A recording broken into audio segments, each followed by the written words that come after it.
आता हूँ। कविता लिखनी नहीं आती, चीखे लिखते जाता हूँ। देश मेरा जल रहा है, आग लगी है सीने में। हुक्मरान सब व्यस्त दिखे हैं खून गरीब का पीने में। तो हिंदूवाद या इस्लाम का पक्ष नहीं मैं लाया हूँ। घायल भारत चीख रहा है, चीख सुनाने आया हूँ। और भारत घायल कब होता है? सिर्फ सरहदों पर नहीं, जब मंदिर मस्जिद के नाम पर हथियार उठाया जाता है, या दुधमोह को भी हवस का शिकार बनाया जाता है। जब मठों के मठाधीश भी क्रोध में आने लगते हैं, या मौलाना बारूदी पैगाम सुनाने लगते हैं। जब शाहरुख खान के बेटे को सजा कड़ी दी जाती है और अदानी पोर्ट की बात नहीं की जाती है। पेट्रोल की कीमत बढ़ते बढ़ते जब छूले आसमान को, या लखीमपुर में सत्ता ने जब रोन दिया किसान को। अरे न्यूज चैनलों ने भी जब राज दरबारी सीखा है, तब तब भारत जख्मी होकर मेरे जरिए चीखा है। तब तक भारत जख्मी होकर मेरे जरिए चीखा है।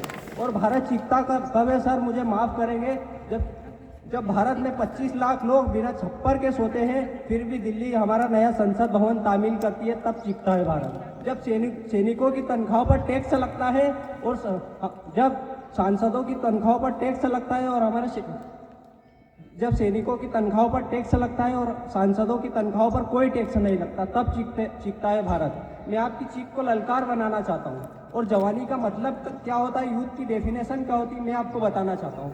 कि खुदीराम ने खुददारी से हंसकर जिसका दान दिया, भगत सिंह ने चूमा फंदा और जिसे कुर्बान किया, आगोश में जिसके कलाम से निकले लश्कर हिंद बनाया था, फतेह सिंह और जोरावर ने दहलीज पे जिसे ठुकराया था। अरे आज़ादी की बुनियाद बनी जो संघर्षों के बोल की, सुलभ रही थी गर्भनाक में शेखर के पिस्तौल की, खिल रही थी रोम रोम में अश्वागुल्ला खान के। वही जवानी दौड़ रही है खून में हिंदुस्तान के, वही जवानी दौड़ रही है खून में हिंदुस्तान के। और मेरे सामने इस देश की युवा पीढ़ी बैठी है। मैं आपके चरणों में एक पंक्ति निवेदित करता हूँ। मैं आपसे नहीं कहूँगा कि आप तालियां बजाएं, अगर आपकी हथेलियां ना रुके तो मेरा साथ दें। कि महाभारत में जब वार बार वीर धर्म पर वार हुआ, संतान मोह के बाहुपास के गुर्जन स्वयं शिकार है। गुरु द्रोण जब 20 समर में परिणाम हथियार छोड़ देते हैं, अश्वत्थामा हतो सुन हथियार छोड़ देते हैं। अरे पन्ना धाय द्रोण को दर्पण तृप्त खिलाती है, और राजवंश की रक्षा में जब पुत्र बलि चढ़ाती है, राजवंश की रक्षा में जब पुत्र बलि चढ़ाती है। और अभी और बेदाग हो जाइएगा कि जब तक बच्चा अच्छी शिक्षा पा ना ले, या हर माँ अपने घर के खातिर पूरी रोटी बना ना ले, बेबस जिस्मों का बिकना जिस लम्हे तक जारी हो, या दरबारों का पलड़ा जब तक झोपड़ी पर भारी हो, उस दिन तक अपना चैन सुकून सब कुर्बान कर देना, और नील गगन पर अंकित मेरा हिंदुस्तान कर देना। नील गगन पर अंकित मेरा हिंदुस्तान कर देना। और वीर रस का हिंदी डायस का अकेला कवि हूँ, परंतु इतना जरूर जानता हूँ कि कुछ लोग कह देते हैं पाकिस्तान चले जाओ, कुछ लोग कह देते हैं कि कोई एक कौम इस मुल्क से प्यार नहीं करती।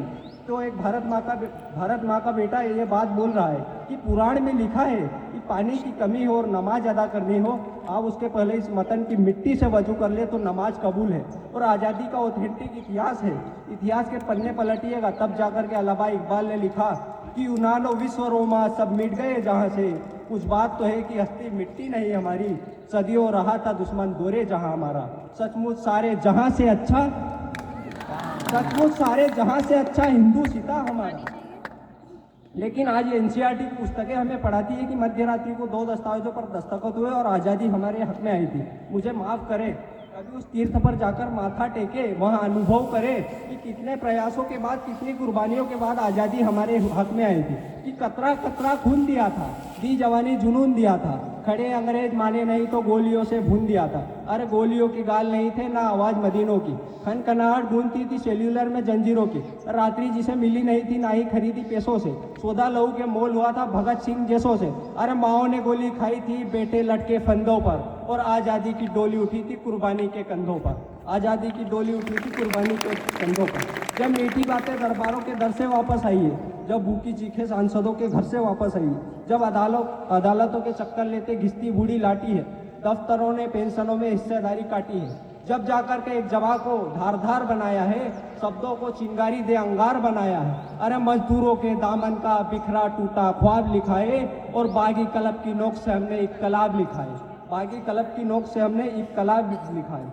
और यहाँ युवा पीढ़ी बैठी है, आपसे प्रेम की बात होगी, मोहब्बत की बात होगी, परंतु मदन मोहन समर साहब लिखते हैं कि मोहब्बत यदि तन से होती है वो वासना होती है, मोहब्बत अगर मन से होती है वो भावना होती है, मोहब्बत अगर आत्मा से होती है वो साधना होती है, और मोहब्बत अगर राष्ट्र से होती है वो आराधना होती है। और मैं राष्ट्र की आराधना में, मुल्क की आराधना में कविता पढ़ना चाहता हूँ। देखिए, कविता आक्रोश का विषय है। कविता चंद चीज़ों पर लिखी जाती है जो मैंने